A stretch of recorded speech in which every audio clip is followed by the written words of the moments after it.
La salle de bal par Anna Hope.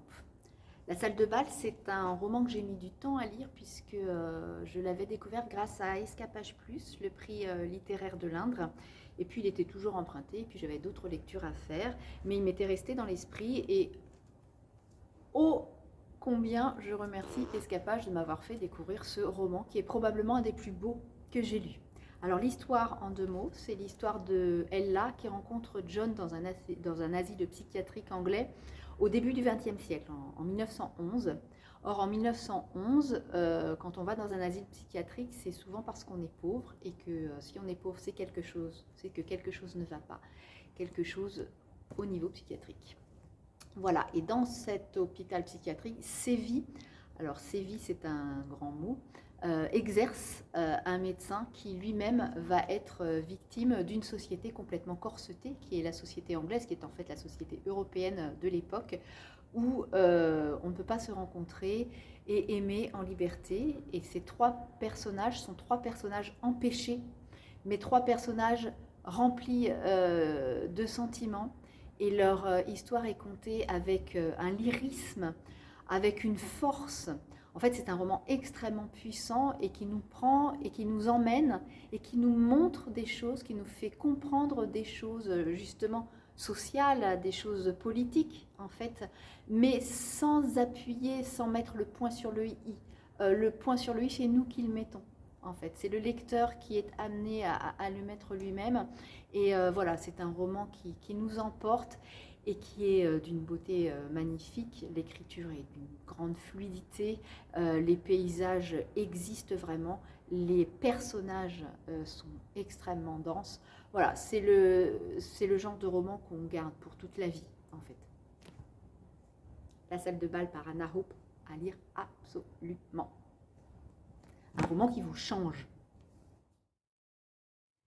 Vivre tout simplement de Julie Léal.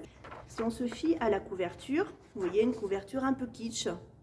Ça donne pas vraiment envie de lire cet ouvrage, mais si on s'arrête vraiment à la couverture, on passe à côté d'un excellent roman.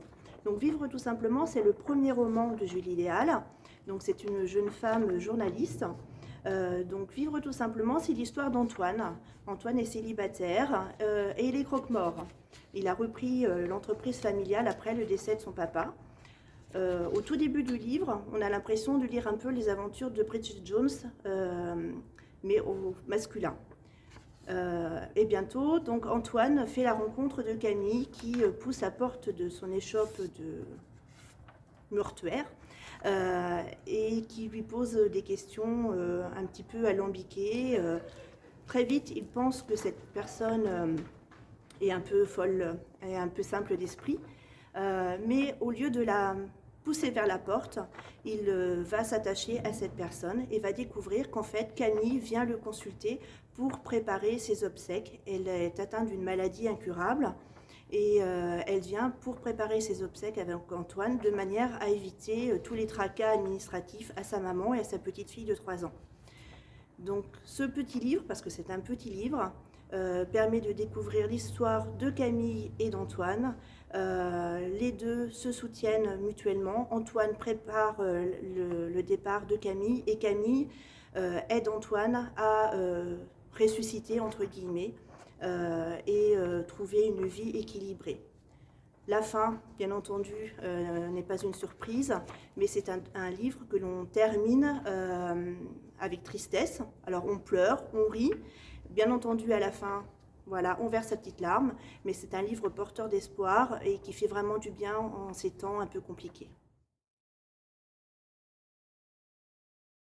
Alors on reste dans la catégorie musique du monde, parce que voilà, je suis un fan de musique traditionnelle, musique trad, musique du monde.